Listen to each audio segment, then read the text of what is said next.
Hello and welcome to the WIHS Journal, Public Affairs from 104.9. I'm Paul Kretschmer with a news conference in December on how to solve the problem of homelessness in Connecticut.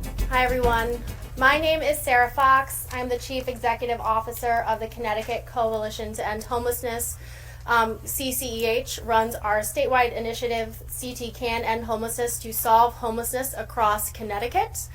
We also represent over 75 service providers and members and partners across the state really dedicated to this effort. We're here today because we have more than 1,000 individuals who are unsheltered today.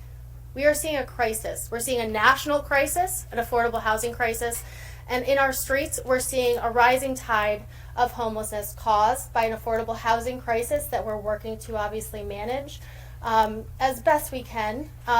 With families facing skyrocketing rents and our seniors being forced out of their housing. We have 1,000 people who today are outside. They're cold, they're scared, lives are at risk. Together we can save lives. And so I have brought together an esteemed group of legislators and providers to speak about actively addressing this crisis. What we know is we have about a $300 million need in this state to actively solve homelessness. This legislative session, we will be asking for $20 million in ongoing, stable, consistent funding so that we can make sure that we can bring all of our neighbors inside. We can address homelessness together. We can solve these challenges so that our elderly, our children, our families, our youth, our people have a place to go and to call home. So with that, I'm going to pass this over to Representative Case. Thank you, Sarah. I think we've done this before in a press conference, trying to bring light to the situation. I'd like to thank the governor's office for finally releasing and Department of Housing the $5 million that we put in legislation last year for cold weather sheltering. Granted, 3 months later than we expected it. And that's why I think we're seeing so many people out in the woods. In the northwest corner, we're out in the woods. We're not on the streets. So we're out in the woods. We're intense. To me, that's not humane. We needed to have that money earlier. Because now we are searching for shelter space to put people. We don't have the shelter space. I have to give credit to the mayor of the city of Torrington. She put $40,000 up to put hotel rooms out. Half of our people are in hotel rooms. Half. That $40,000 only goes for 2 weeks. That's not enough.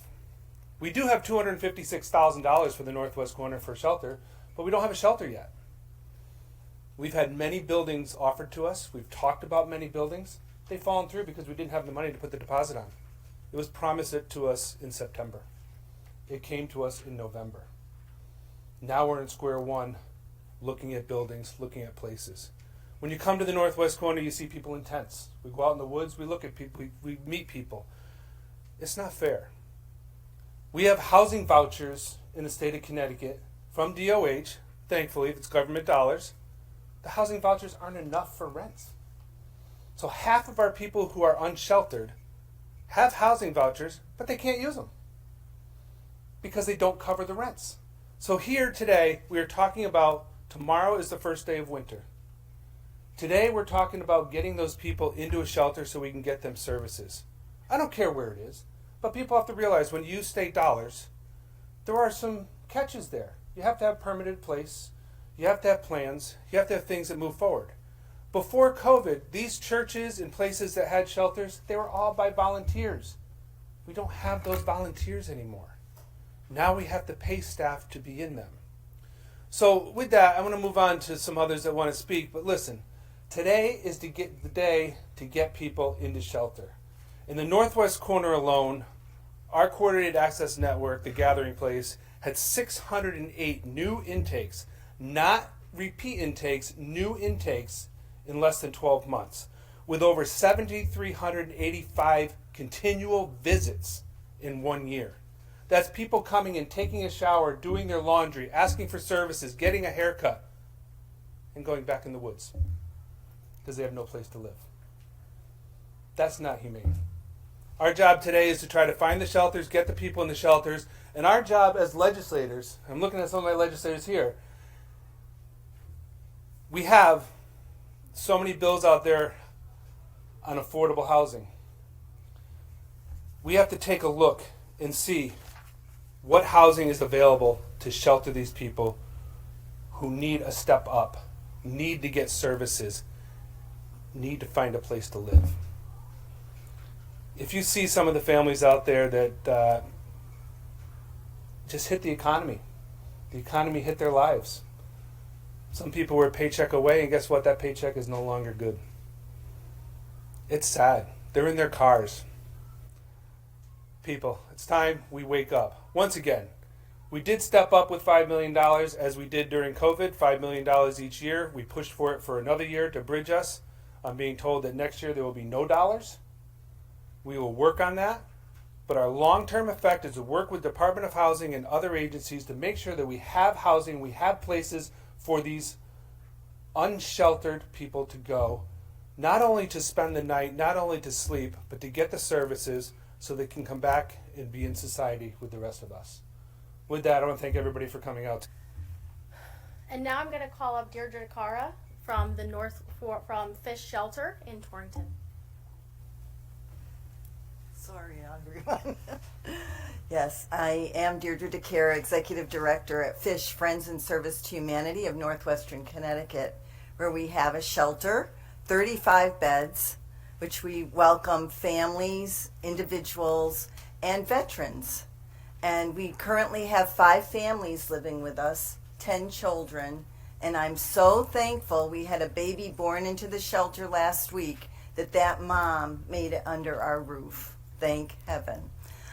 Yesterday, we did get notice that we have been renewed with the Department of Housing to remain a shelter. We had to reapply recently. So that's very good news for the Northwest Connecticut corner, where we represent 900 square miles of rural countryside, where the gathering place, which is our drop-in center, which my representative, Jay Case, and I, along with Nancy Canavo and others here, represent an area that we actually go out with drones to find people and to try to bring them in.